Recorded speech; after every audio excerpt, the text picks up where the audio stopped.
Talks, Deconstructing Depth of Knowledge for Designing in Canva with Erik Francis. But first, a word from our sponsors. TeacherGoals and Teach Your Heart Out is sponsoring a 2023 Bahamas cruise open to all educators. Guests such as spouses, family, and friends are also welcome to attend. There is an amazing lineup of speakers, and you can book your PD at sea now by putting down a $200 deposit. Attend the Sail Away Party Thursday, July 6th in Port Canaveral at 6 p.m. in preparation for Cruising Friday. You will return Monday, July 10th at 8 a.m. Scan the QR code now to sign up. You don't want to miss it. The Teacher Goals Tech Talk Tuesday will begin in 23 seconds.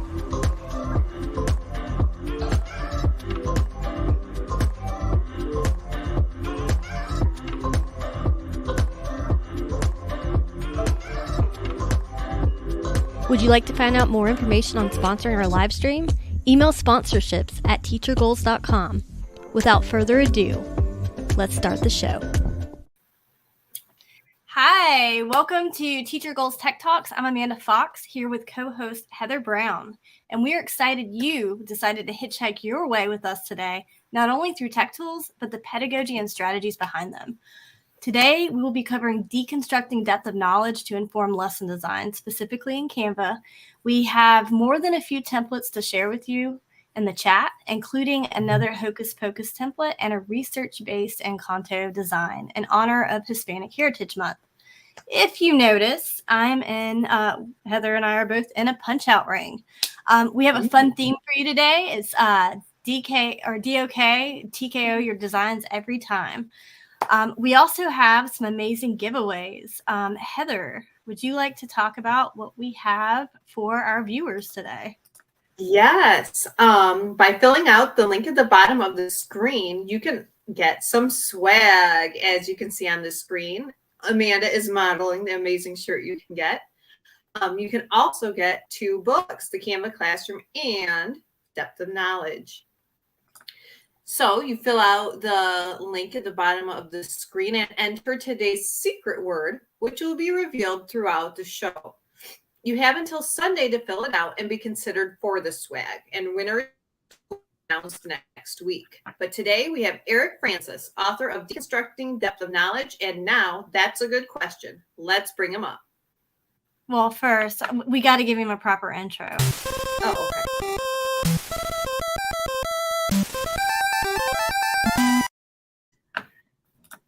All right. Hey, everybody doing? Hi, Erik. Thank you for joining us today. I'd love for you to kind of give your background for our viewers and talk about your experience with DOK and how you're going to equip them with deconstructing strategies. Thanks, man. I appreciate the time. Hi, Heather. My name is Erik Francis, and I am an author, educator, and presenter. I've been an educator for over 27 years. I've been a classroom teacher. I've been a site administrator. I've worked in the state education agency out in Arizona. That's where I live, but I'm not in Arizona right now. I'm actually in North Carolina, Raleigh, North Carolina, working with the great Johnston County Public Schools out here. And crossing my fingers I get out before that hurricane comes. And what I do is I provide professional development to schools. I travel the country, travel the world. My wheelhouse, I guess, or my areas of expertise, I like to say expert, because I think an expert is somebody who stops learning, and someone's expertise is always learning, is on what I call good question inquiry. How can we learn our imperative statements of objectives, good questions? Simple way to do that in front of your objective, and now you got a question. And my other wheelhouse is depth of knowledge, which is another concept that I've really been close to my heart. It's a concept that we've been introduced to over the last 10 years with the implementation of college credit standard. And unfortunately, and Amanda and I have had extensive conversations about this, much of the information we've had about depth of knowledge out there has been completely inaccurate. It's not a taxonomy. It's not another way to do blooms. It's not even about the type of thinking students must demonstrate. When we talk about knowledge, we're going to be talking about what exactly must a student learn and how deeply must students understand and use their learning. So we're not going to be focusing on cognition as much as we're focusing on the complexity of the content students must learn and the context in which students must understand and use their learning. So I'm happy to be here, and I've known each other for quite a while. I was honored to be someone who wrote a book about do the classroom, talk about DOK, and happy to meet you for the first time. So hopefully you're gonna have a great experience. Yes, it's great for me to meet you as well. I'm not sure exactly where Amanda went. Lost in the cyberspace. Hopefully Mike Tyson didn't punch her up. Hi. Now she's back. All right. Yeah. We were where Mike Tyson got after you there. He did. He got after my internet connection. So Yeah, I've got to make sure mine's working too, because I'm in the hotel here. That's why you have my book in the background. I want you guys to see my hotel room in the back here. But yeah, so I really appreciate you guys, being on the show, and I'm looking forward to this experience. Hopefully, spread the good word about DOK. There's that blog up there, and that DOK wheel that we were all given about the Common Core standards. It's completely inaccurate. And in fact, Amanda, I think I told you that I actually got the concrete evidence, the proof, when I did a keynote this summer at University of Connecticut. The unfortunate New York State is responsible for putting this DOK wheel as part of the training of the Common Core. And they found this wheel on the internet. It actually came from Florida. Florida was one of the first states to use DOK for their alignment studies. That's what DOK actually really was, not the criterion for alignment studies. So just real quick, yes, we were having audio issues. Hopefully they resolve and stay consistent through the show. Thank you guys for tuning in, and hopefully our internet holds up. Cross our fingers. DOK wheel. Post-pandemic world. Sure. So what happened was DOK is supposed to be a method and model for teaching and learning. The criterion for alignment studies, you would take your standards, and those levels are actually categories. Your standard as a 1, 2, 3, or 4. And then you would look at your activities and your assessment items and code them as 1, 2, 3, or 4 and compare them against each other. This wheel actually was designed by a teacher in Florida who just uploaded it to the internet. It's based on the Bloom's Hot Wheel. The only difference is the Bloom's Hot Wheel has 5 verbs and the DOK wheel has 4. In New York, behind a lot of the Common Core training and the Common curriculum, they put this out as part of the training, unfortunately. And this summer, I actually got confirmation. I actually got a message. I was a keynote at UConn about what exactly depth of knowledge is. I go into the history of it. And someone from the New York Department of Education admitted that we realized our mistake. New York State realized our mistake. And we tried to get there in the field and train everybody on what it was accurately. They brought in Karen Hess, who was one of the people with cognitive rigor, introduced us to Bloom and DOK. So really, we got to get the message out here that this wheel is inaccurate. And that's kind of been my mission even before I wrote this book. It's the only book out there on depth of knowledge, DOK, other than yours, Amanda, with that little section in there. But this was a book that was solely on DOK. And what I did with it was I turned it into a method and model for teaching and learning. So there's 4 levels, and the 4 levels describe 4 different ways students can understand and use their learning. So at a DOK 1, all you have to do is recall information or recall how to do something to answer correctly. At a DOK 2, this is where you're using what you've learned to establish and explain with examples, or you're applying knowledge skills or using information in basic reasoning. So the difference is, if I said just answer it, it's a DOK. But if I said use what you've learned to explain how you answered that or how you attain that answer, that's a DOK 2. A DOK 3 is when you go and you have to prove why an answer is accurate and inaccurate. So you're thinking strategically or using complex reasoning to examine and explain with evidence. So that's what a DOK 3. And in fact, if you want to do a DOK 3 every time, all you have to do is give the kids the answer and ask them, why is this correct or incorrect? Or ask hypotheticals like, what if, what happened? And a DOK 4 is thinking extensively. This is where you're asking the kids to connect and extend it. So what you're doing with them is basically you're asking them, how could they create their own knowledge of something based upon what they've learned, or what else could be done with the knowledge? And this is where you're having them explore and explain with examples and evidence. So don't think of it like a taxonomy. You don't have to start as a DOK 1 to get to a DOK 4. You actually start teaching and testing for depth of knowledge starts and stops with the standards. And that's what we got to get back to after this thing with the pandemic, because we really need to start refocusing on the standards. We need to really refocus our attention on what do those standards demand. I've been working with a lot of schools around the country, and it's been a shift where we have to shift back to standards from teaching stuff. Stuff is what I mean. Well, what's the stuff you're teaching? That's the topic. You have to look at it because the standard tells you what exactly must students learn and how deep must students understand and use their learning. Hey, Erik. And then yes. Your audio is a little glitchy. I'm just going to recapitulate what you said for our viewers. So DOK is not a taxonomy. We've got DOK levels 1, 2, 3, and 4. The taxonomy wheel was deemed inaccurate because it focused on the verbs instead of the task at hand and the standards that students are supposed to, that's kind of set the ceiling for that DOK level. And to recap, here's a nice little DOK 1, 2 punch out style. So in terms of cognitive rigor, we're getting in the ring with a continually more complex, I guess, boxer per se. Would that be accurate? That's excellent. Wow. That's excellent. That's really good, man. That's a really great description of it. Is about how the DOK level of the standard sets the ceiling of assessment. And then you need to tier your instruction to the DOK level where students and upon their strength so they can rise to reach and go beyond that DOK bar. So everything starts with the standard, but testing stops with the standard. And you're assessing over a range of DOK levels to that standard. But teaching and learning, you got to go to where the level where the kids are and build upon their strengths so they can rise to reach and go beyond that DOK bar.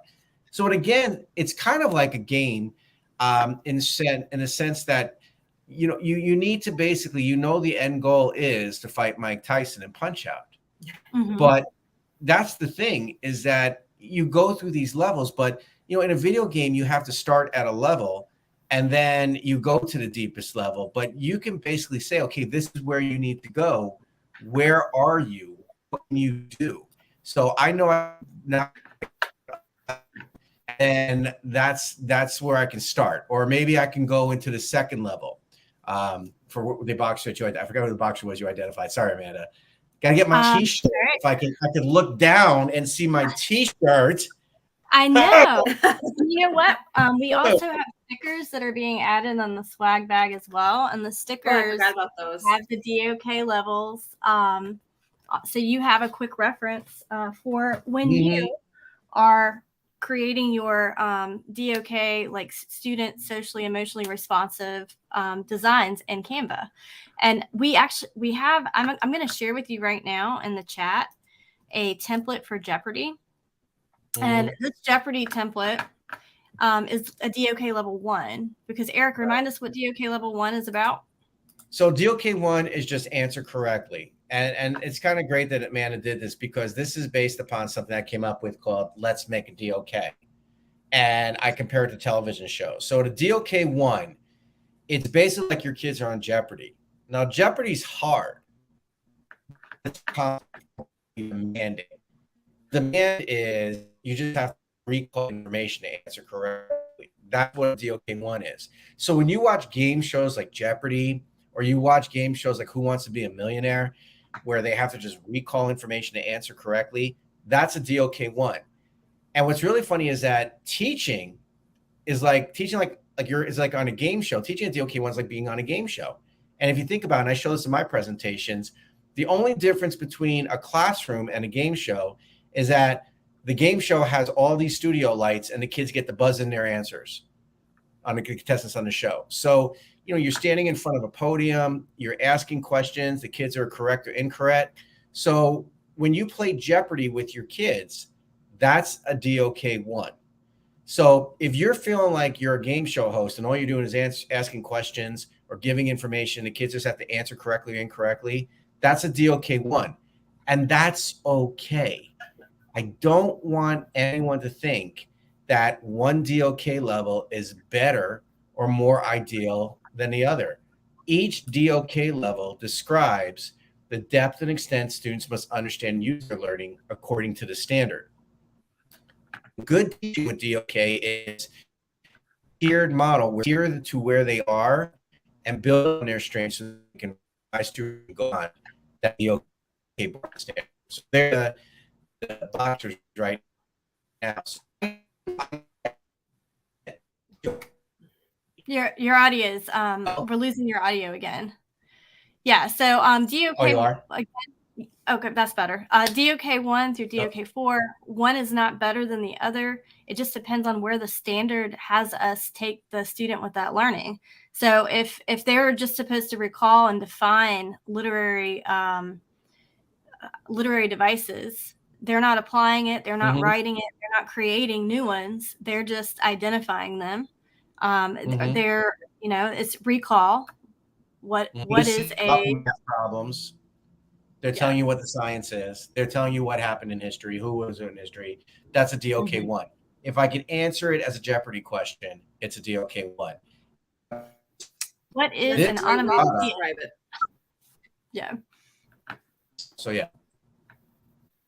All right, awesome. A DOK 2. DOK 2, now the students have to explain how in the answer. But a DOK 1 thing about students are the star of the show.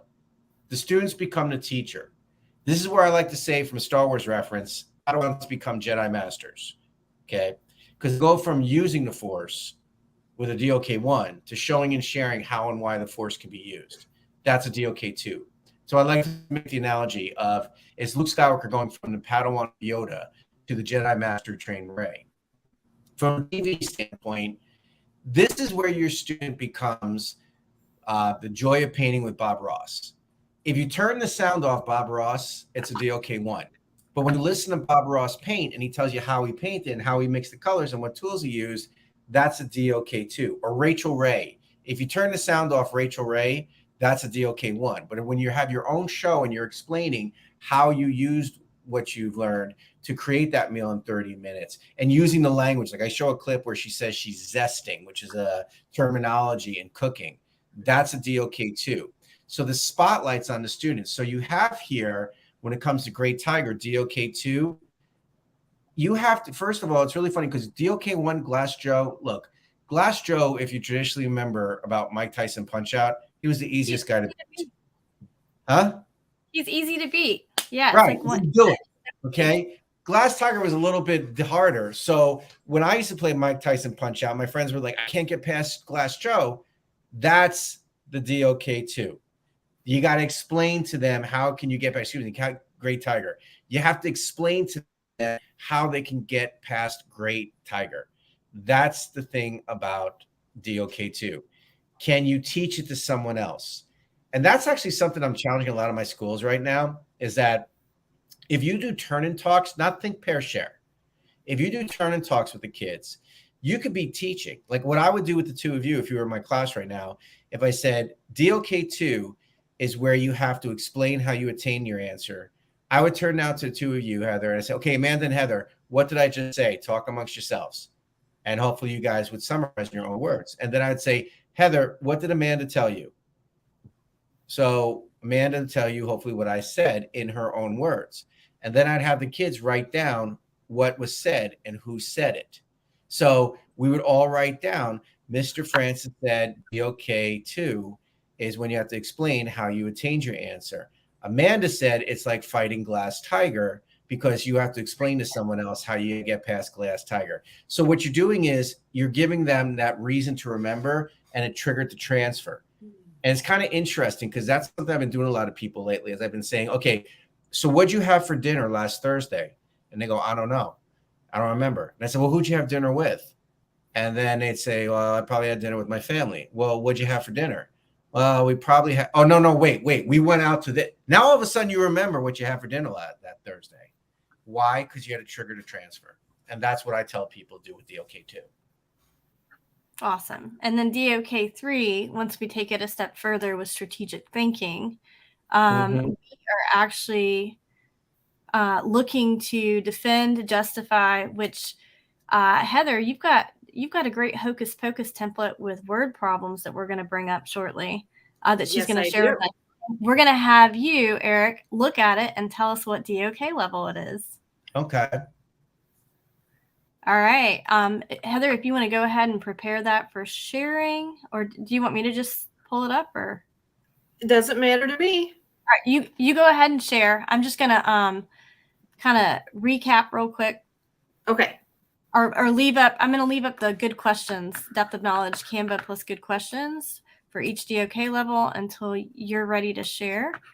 So again, you're the author of Now That's a Good Question as well. And a lot of, in the Canva book, for those of you who aren't familiar, the Canva Classroom, Erik Francis co-authored the Depth of Knowledge chapter.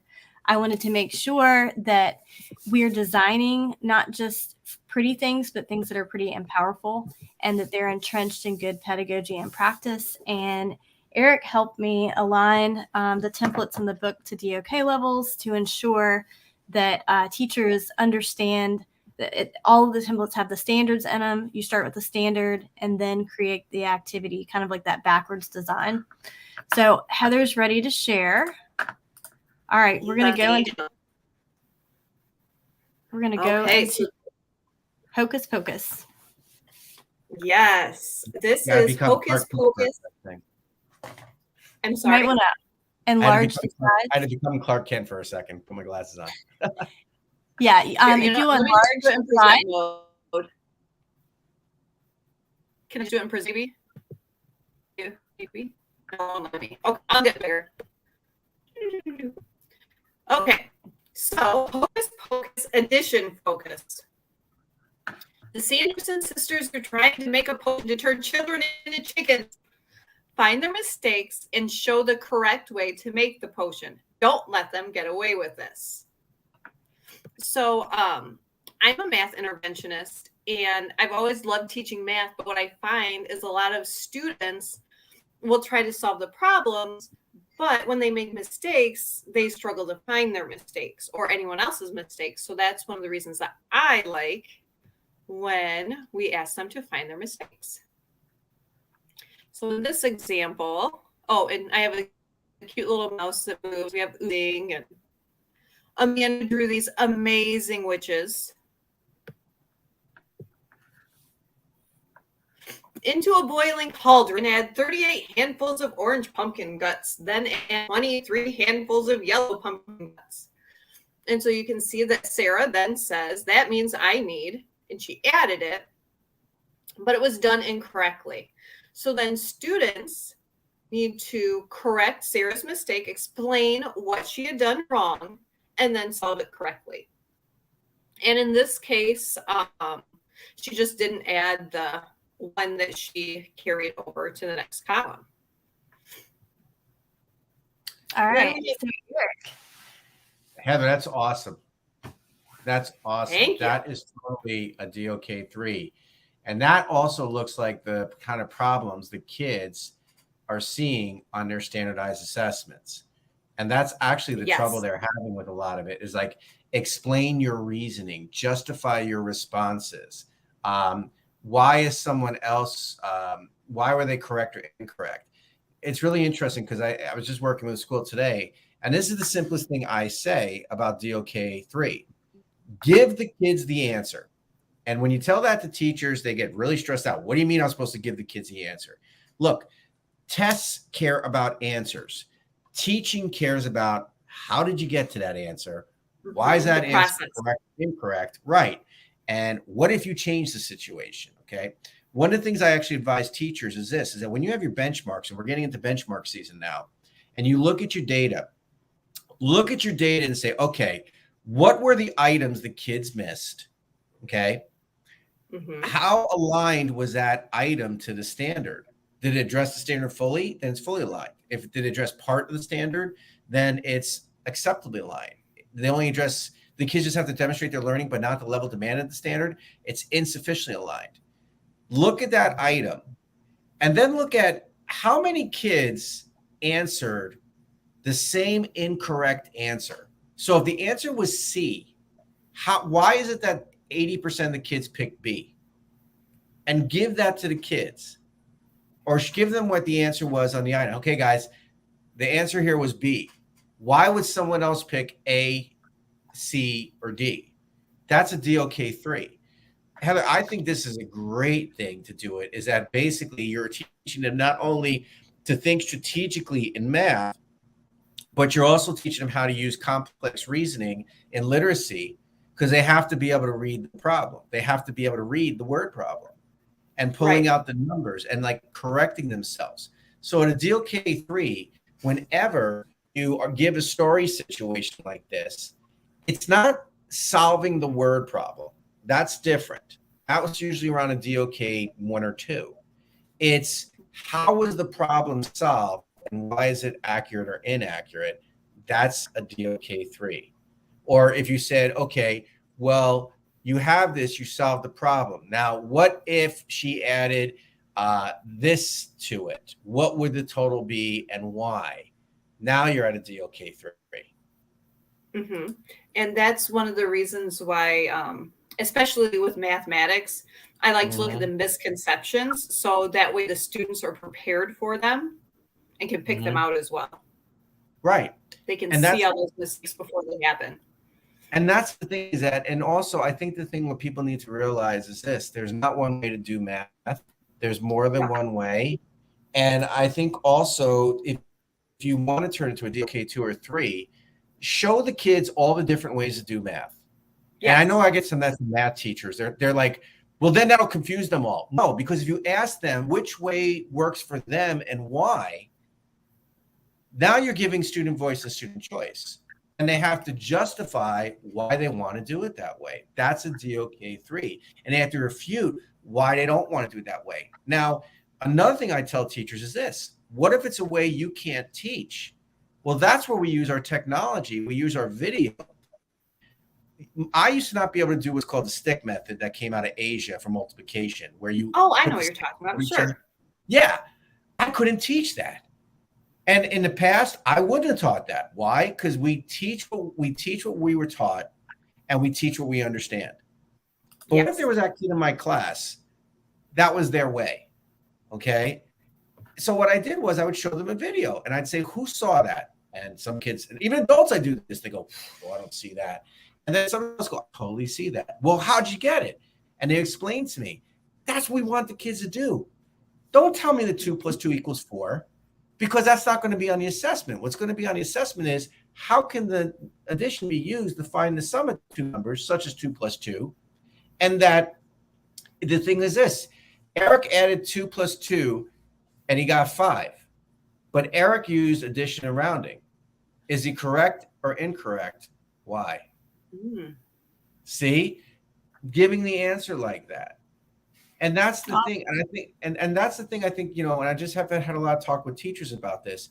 We spend so much time creating these elaborate activities that never come out the way that we planned them.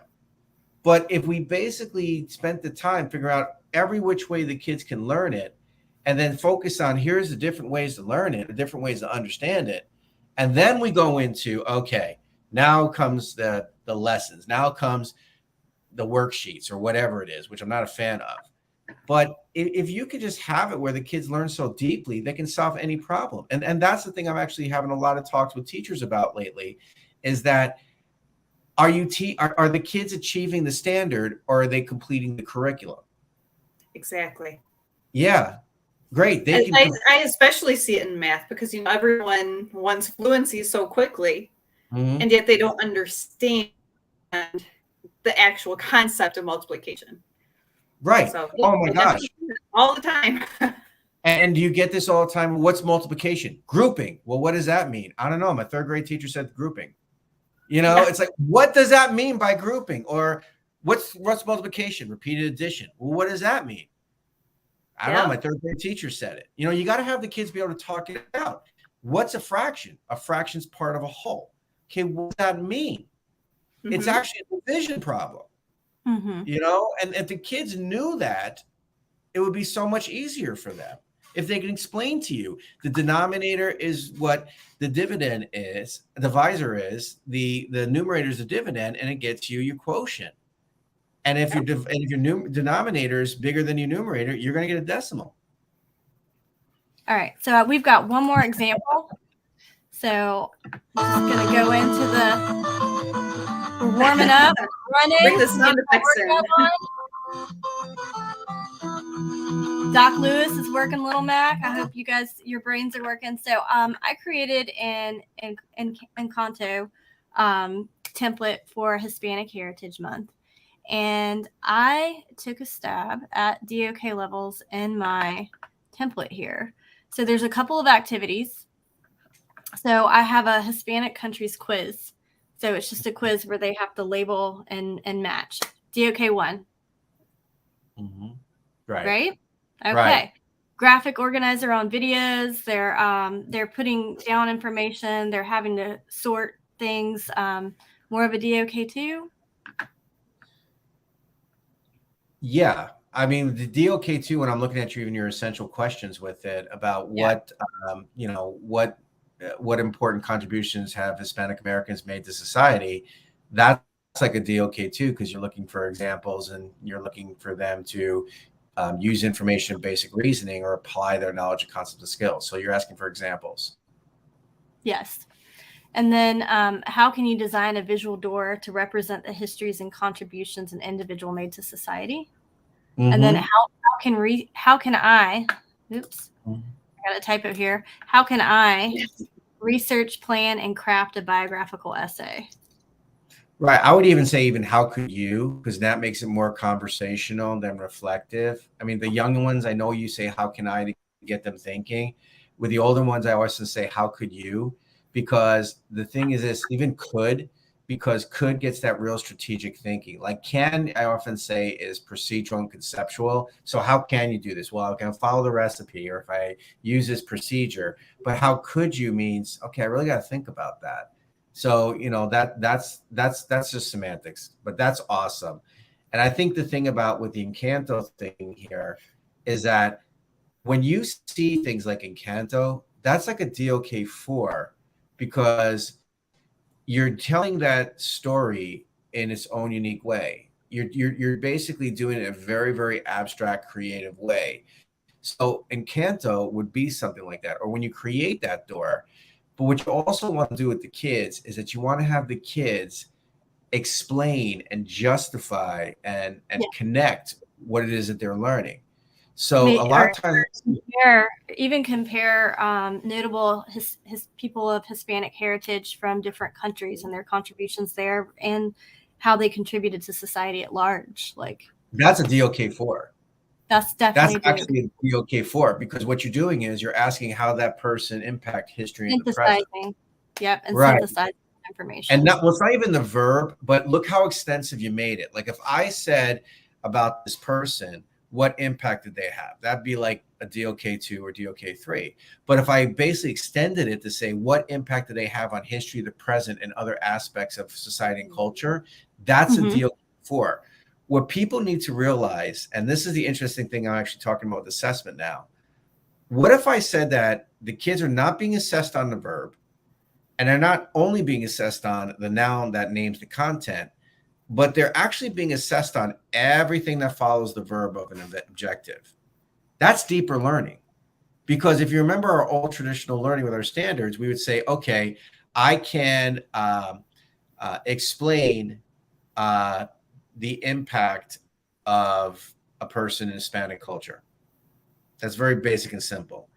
But now the reason why you have all those other things is because it's context. And that's what deeper learning is looking at. It's not just fluently multiply multi-digit numbers. It's fluently multiply multi-digit numbers using a standard algorithm. All that other stuff around the performance, that's what the kids are being assessed on. It's not just determine a theme. It's determine a theme of a text, one text, including how characters respond to challenges. If we're not teaching and the kids are not learning that, they're not going to achieve the standard. That's why I always say you start with the standard. But this is beautiful. This is gorgeous. Yeah. So to kind of go through the project, we start with, and the Encanto theme. The lesson plan is here with learning goals, teaching tips, and even extension activities for the educator. So, and then there's the basic instructions. You can add a little note here if you want.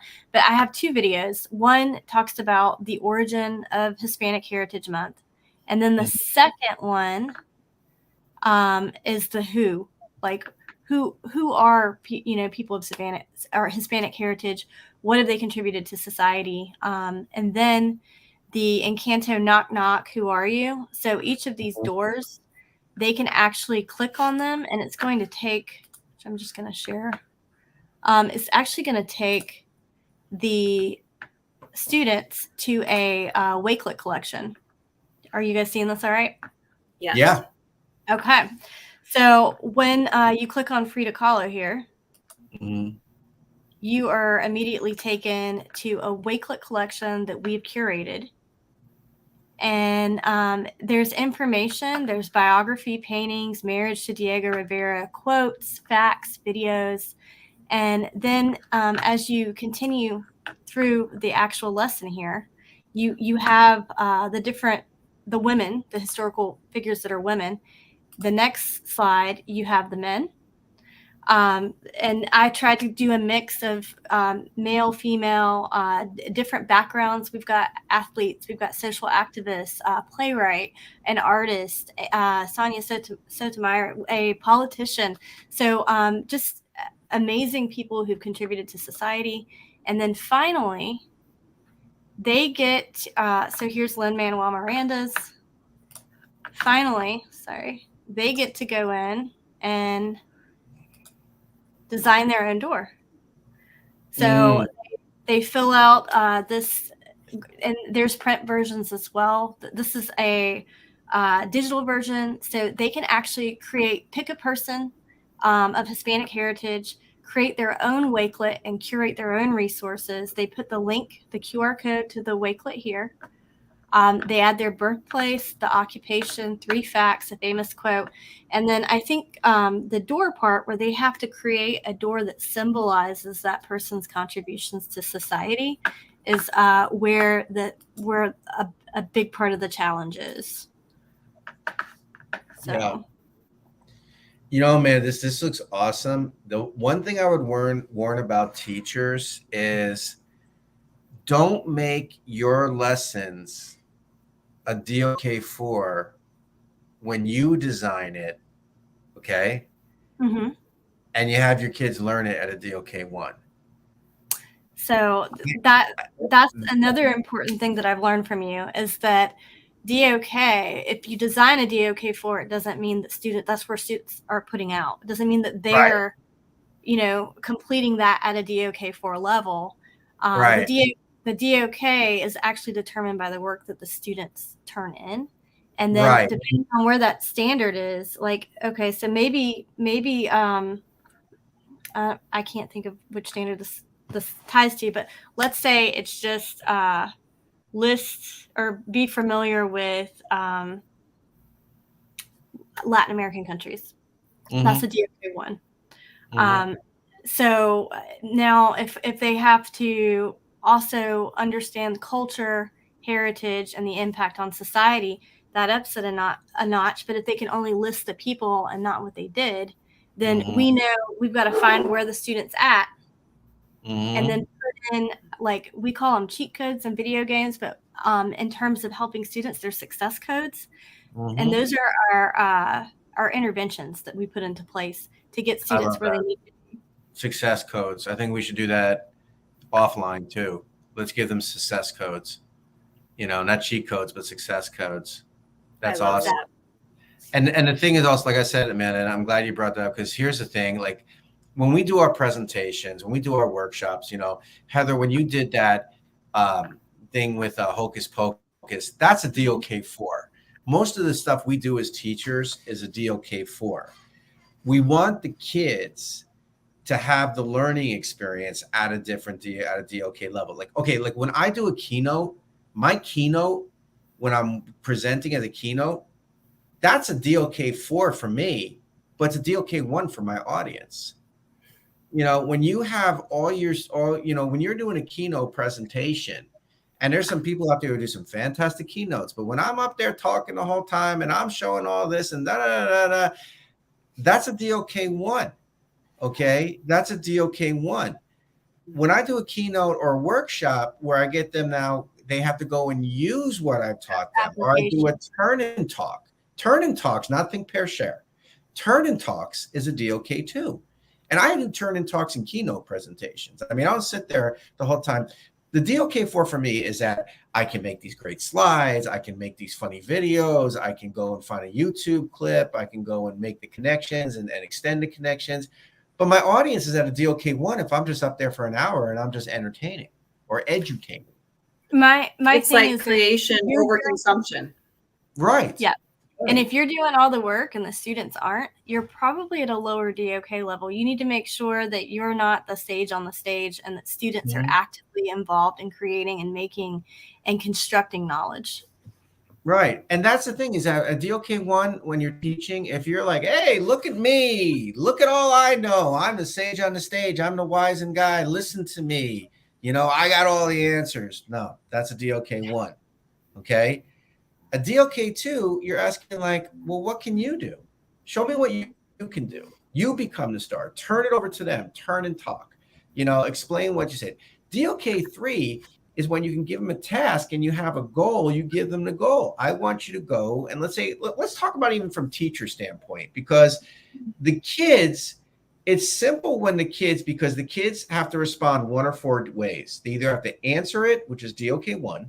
They have to use what they've learned to explain it, and how they explain it, that's a DOK2. You can go on Canva and film yourself. Hey, this is Erik Francis. I'm here to talk to you today about how DOK is different from other taxonomies. That's a DOK2.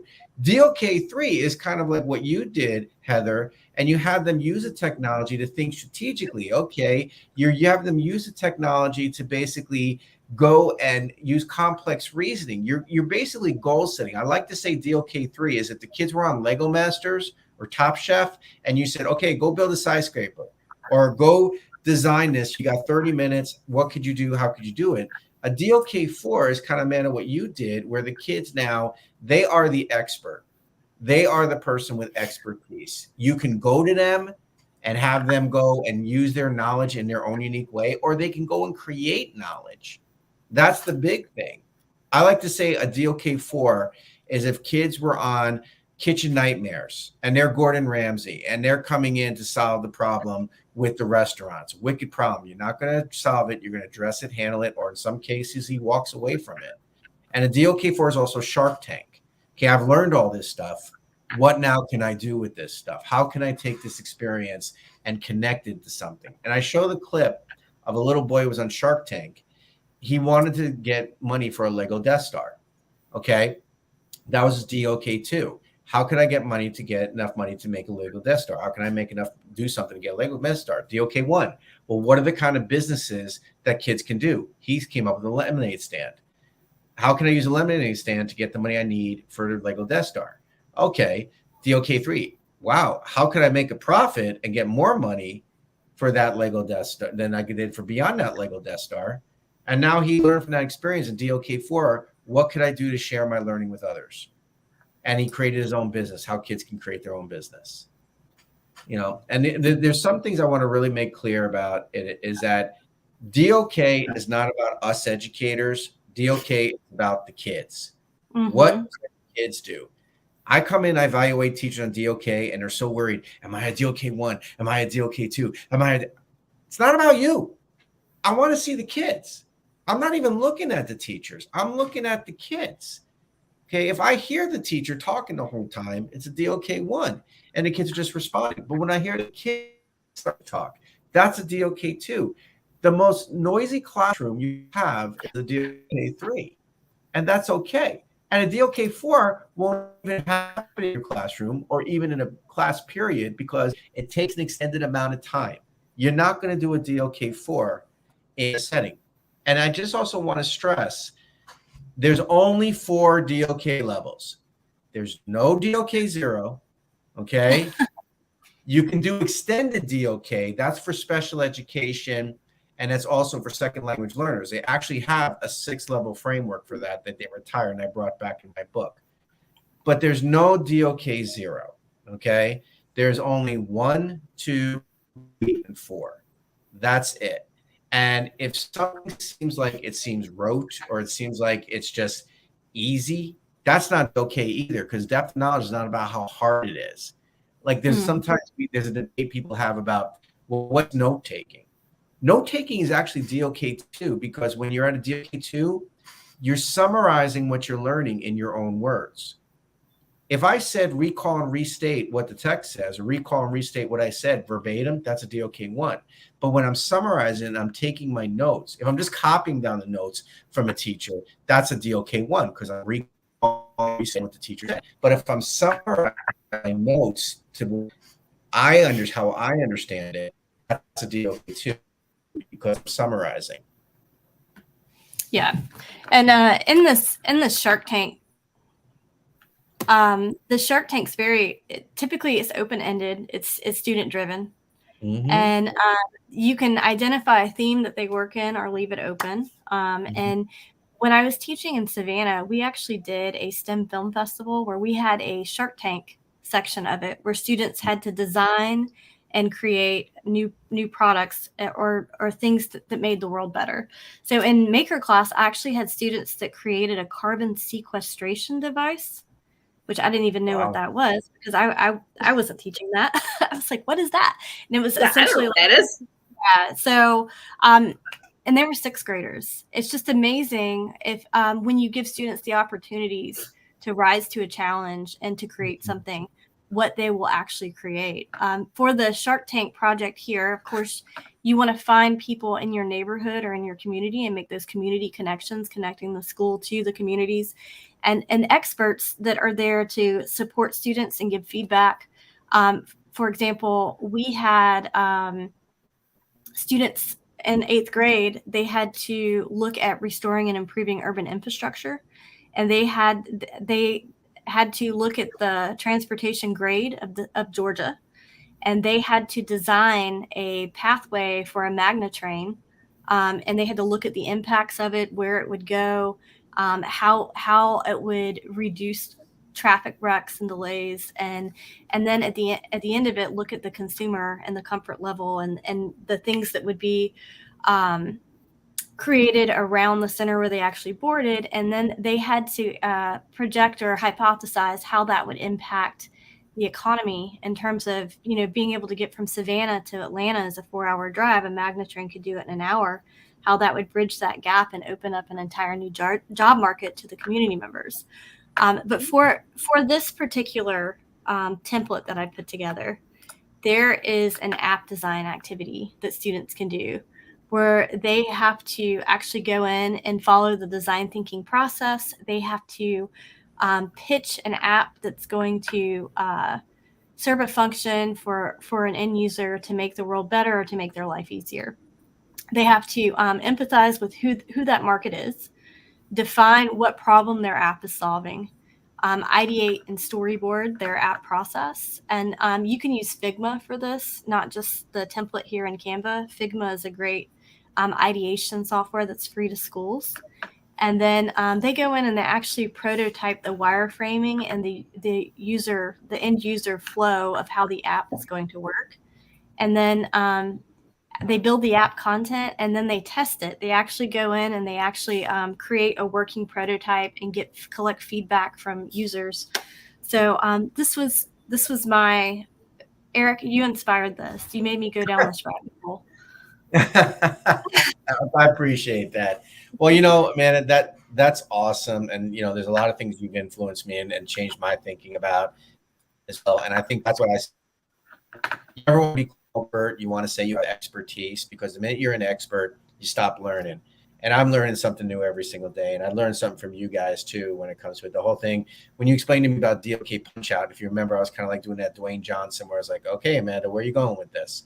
Cocking my eyebrow like that. So here, a second. There you go. So that when you explained it and you got it, I'm like, oh man, I totally can see it. And you know what's really funny? You would even call Mike Tyson a DOK4, because Mike Tyson changed the game. And that's what a DOK4 is. And the thing is this, and also, Amanda, you wouldn't expect someone to do something like this with every unit or every lesson, right? No. Right. And that's the thing I want everyone to understand who's listening out there. You're not going to get to a DOK4 every single time. You don't have to get to a DOK4 every single time. And if any administrator tells you, when I come in a room, I want to see more than a DOK1 or a DOK2 going on in there, you have them contact me at Maverick, Maverik, education.com, and we'll have a conversation.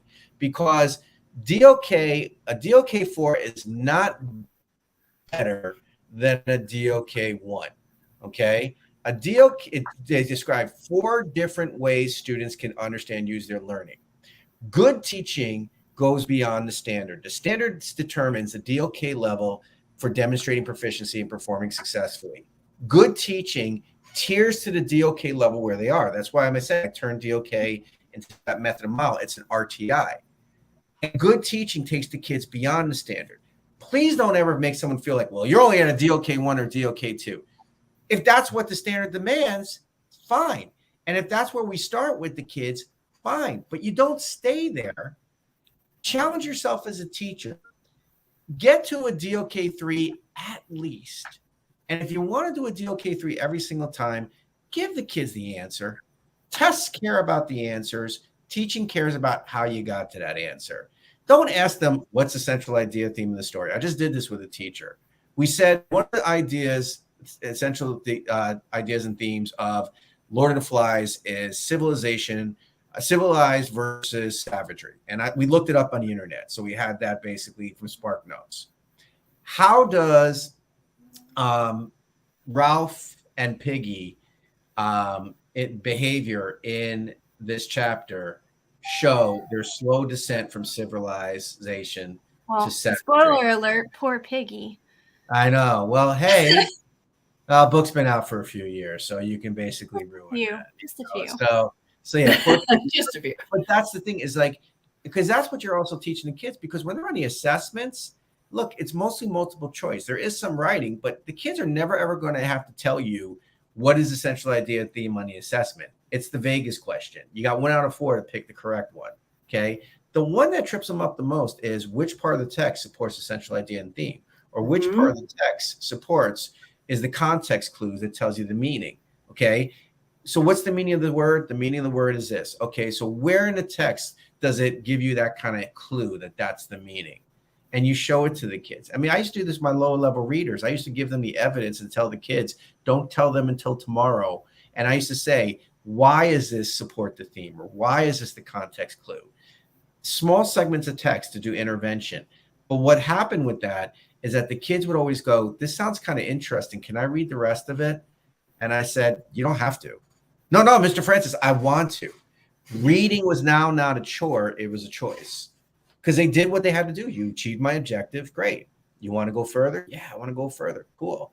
Let's see how I can take it further. I taught those kids deep.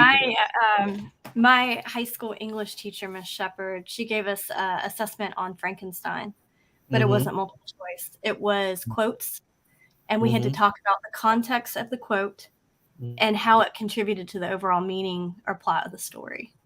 Right. Oh, I like that. I didn't read the book. I was screwed. Like, I walked into that. But hopefully she let you have your opinion, because my English teacher, she asked me what was the central idea and theme of Romeo and Juliet. And I really glommed onto the fact that they were like 14 and 13 years old. I think Romeo was 17 and Juliet, they were young.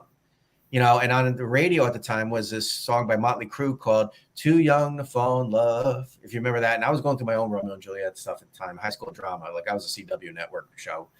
And I really glommed onto the fact that, the theme was about too young to fall in love. And I defended it and I justified it. And I said, this is central idea and theme. And I thought I answered the question. I got an F. Oh, wow. And the teacher said, that's not what I taught you. Well, I got a C on mine, and I didn't read the book. But guess what? After reading all the quotes, I went back and read the book. Wanted to read the book. I wanted to read the book. So in the end, she got me to read the book. Can we give the kids a reason to read? Man, I got kids excited to read the Scarlet Letter. You know how I got kids excited to read the Scarlet Letter? I asked them 2 questions. How does the Scarlet Letter address the theme of guilt, stereotypically, socially, religiously, and psychologically through the 4 main characters? And the kids got it. What's stereotypical guilt? Think about when somebody gets together in a relationship. Who's the hero and who's the other thing? Oh, that's like Hester. What's social guilt? Talk about Pearl. Oh, Pearl didn't have a dad, so it's okay if she behaves that way. No, it's not. What's religious guilt? Oh, you torture yourself with you. Like Dimsdale. What do you mean, guys? Tell me. He whipped the A into himself. What's psychological guilt? What do you mean psychological guilt? You guys ever go to a therapist? Oh, God, yeah, the guy always wants me to talk about my feelings. Oh, that's what Chillingworth did. Okay. The other question I gave him was, why is the modern day Scarlet Letter TMZ? What are the similarities between Hester Prynne and Kim Kardashian? And how is that an American ideal? And they're like, what? And I said, tell me about the people on TMZ. Okay, using appropriate language. Tell me about the people on TMZ. Okay, there's a word for them. No, use appropriate language. There's a word for them. It starts with scandalous, Mr. France. Yeah, scandalous. Scandalous. I was going to say scandalous, Mr. France. Sure you were. So the thing is that, okay, so tell me about Kim Kardashian. Why was she scandalous? And then, the kids would tell me why. And I said, and what'd she do with her scandal? She turned it into success. Not many people remember what Kim Kardashian did. They remember Kim Kardashian, who she is today. Much like Hester Prynne, not many people realized what was the A. People who were around knew the A meant adulteress, but over time, she took ownership of her scandal and she changed the meaning of the A to mean able. And I said, how is that an American ideal, an American philosophy? And what the kids learned was that you can do bad things, but it's what you do after the bad things that controls how you live your life, and that you always can change. I mean, that's from the Scarlet Letter.